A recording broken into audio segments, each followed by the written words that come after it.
ambulans yang bergerak di ujung jalan.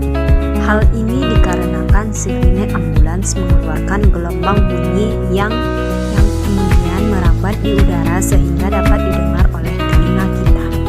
Gelombang bunyi hanya dapat merambat jika ada mediumnya, baik itu medium gas, medium cair, maupun medium padat. Yaitu pada ruang hampa udara seperti di luar angkasa, bunyi tidak dapat merambat. Berdasarkan frekuensinya, bunyi dibedakan menjadi 3 jenis, yaitu infrasonik, audiosonik, dan ultrasonik. Infrasonik merupakan gelombang bunyi dengan frekuensi di bawah 20 Hz. Bunyi ini bersumber dari gempa bumi dan gunung berapi.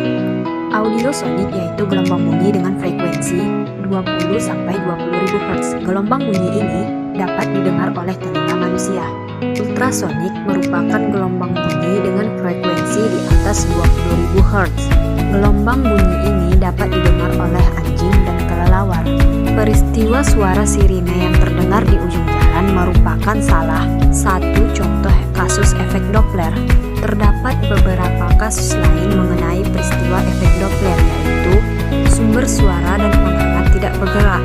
Pada kasus ini, besar frekuensi bunyi yang didengar penghangat sama dengan besar frekuensi yang dihasilkan oleh sumber bunyi. Pengamat mendekati sumber bunyi yang diam. Pada kasus ini dianggap pengamat bergerak mendekati sumber bunyi dengan kecepatan U. Yang didengar oleh pengamat adalah pengamat menjauhi sumber bunyi yang diam. Di Indonesia pada kondisi ini besar frekuensi yang didengar oleh pengamat adalah sumber bunyi bergerak mendekati pengamat yang diam. Pada kasus ini sumber bunyi bergerak dengan kecepatan V dan gelombang bunyi bergerak dengan kecepatan V. Besar frekuensi yang didengar oleh pengamat adalah sumber bunyi menjauhi pengamat yang diam. Pada kondisi ini, besar frekuensi yang didengar oleh pengamat adalah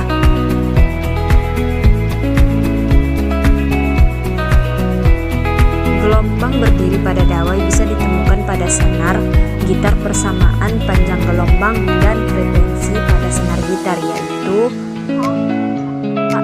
saat N sama dengan 1 diperoleh panjang gelombang sama dengan 2L. Kondisi ini disebut sebagai nada dasar atau harmonik pertama. Saat N sama dengan 2, panjang gelombang sama dengan L. Kondisi ini disebut sebagai nada khas pertama atau harmonik kedua. Saat N sama dengan 3, panjang gelombang sama dengan 2L3. Kondisi ini disebut sebagai nada atas kedua atau harmonik ketiga. Dan begitu pun seterusnya. Gelombang berdiri pada pipa organa merupakan kolom udara berbentuk silinder di mana salah satu ujungnya terbuka dan ujung lainnya dapat terbuka atau tertutup. Pada ujung pipa organa terbuka, simpangan getaran udara selalu maksimum. Hubungan antara panjang gelombang dengan panjang pipa adalah pada pipa organa tertutup, simpangan getaran udara pada ujung pipa selalu 0. Hubungan antara panjang gelombang dengan panjang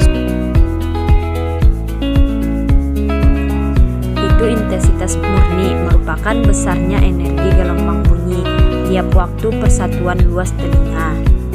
Usia pada umumnya dapat mendeteksi bunyi sebesar 10⁻12 watt per meter kubik sampai satuan per meter kubik 10⁻12 watt per meter kubik merupakan ambang batas pendengaran atau disimbolkan dengan L0.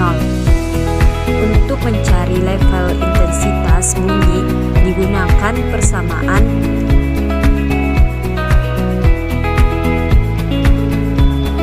salah satu sifat gelombang cahaya yaitu mengalami peristiwa difraksi. Peristiwa difraksi terjadi pada celah yang cukup lebar atau celah sempit yang jumlahnya tak terhingga. Pada peristiwa difraksi cahaya, kondisi minimum terjadi saat sin theta sama dengan lambda per day merupakan kondisi minimum pertama. Lebar maksimum atau lebar terang pusat akan jarak antara dua minimum pertama jika dianggap tetes sangat kecil, maka persamaan untuk lebar maksimum yaitu selain mengalami peristiwa difraksi, cahaya juga mengalami peristiwa interferensi. Salah satunya peristiwa interferensi yaitu peristiwa interferensi pada celah ganda. Interferensi maksimum terjadi ketika, sedangkan interferensi minimum terjadi ketika jika theta dianggap sangat kecil, maka jarak antara dua garis terang berdekatan atau dua garis gelap berdekatan adalah